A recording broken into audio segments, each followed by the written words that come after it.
আপনার কাছে আমার একটা ক্রয় বিক্রয় লেনদেন হবে। এই যে মদিনার অদূরেই 600 গাছ বিশিষ্ট একটা খেজুরের বাগান আছে, 600 এবং জমি সহকারে পুরো বাগানটা আমরা আপনাকে দিয়ে দিব, শুধু এই গাছটা আপনি আমারে দিবেন। চিন্তা করতে পারেন, কথার কারণে নিশ্চিত যে জান্নাতে আমি এটা পাবো, রাসূল সত্য বলছেন। তো তিনি গিয়ে বলছেন আপনি 600 গাছ এবং জমি পুরোটাই নিবেন, শুধু খেজুর গাছটা আমরা দিবেন। আবু বাবা রাজি হয়ে গেলেন। এবার দৌড়ি আবু দাহদা রাসূল সাল্লাল্লাহু আলাইহি সাল্লামের কাছে আসলেন। আসার পর বলেন, ইয়া রাসূলুল্লাহ, এই গাছটা আমি আমার ইয়াতিম ভাতিজাকে দিতে চাই, আল্লাহ তাআলা কি আমারে এখন জান্নাতে খেজুর গাছ দিয়েছেন? আল্লাহ রাসূল সাল্লাল্লাহু আলাইহি সাল্লাম বললেন, শুধু গাছ না, ফল বিশিষ্ট অনেক বাগান তোমার জন্য আল্লাহ রেডি করে রেখেছেন। সুবহানাল্লাহ, সুবহানাল্লাহ।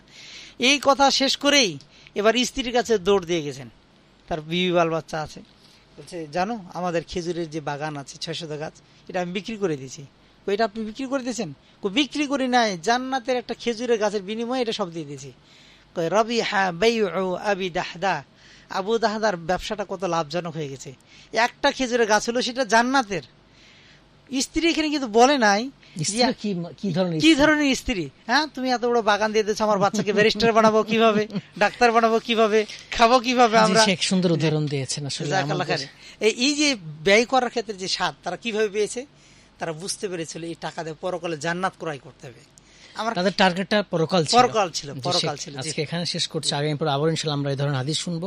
জাযাকাল্লাহু খাইর আমাদের সময় দেওয়ার জন্য। জাযাকাল্লাহু খাইর। আপনাকেও ধন্যবাদ জানাচ্ছি আমি পিপলস রেডিও 91.6 FM কে, বিশেষ করে শরিয়া চেম্বারে ইসলামী আয়োজন এই ধরনের করার জন্য। আল্লাহ তাআলা আমাদেরকে শোনার এবং মানার তৌফিক দান করুন। আল্লাহ তাআলা স্থায়িত্ব দান করুন। আমিন আমিন ইনশাআল্লাহ ইনশাআল্লাহ। কথা আগামী পর্বে ইনশাআল্লাহ। বন্ধুরা আমাদের সঙ্গে থাকবেন। আমিন। আসসালামু আলাইকুম ওয়া রাহমাতুল্লাহ।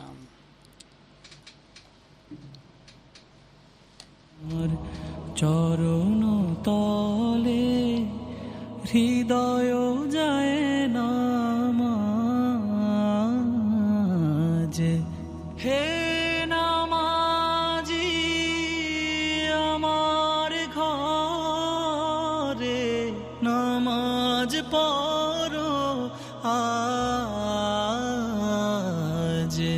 হে নামাজি আমার ঘরে নামাজ পড়ো।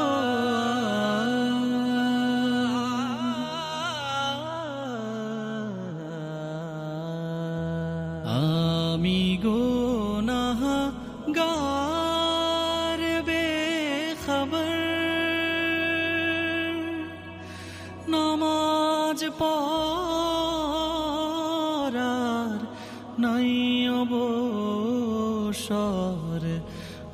আমি গুনাহগার বেখবর,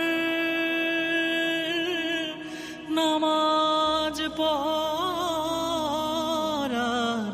নাই অবসর। চরণ ছোঁয়ায়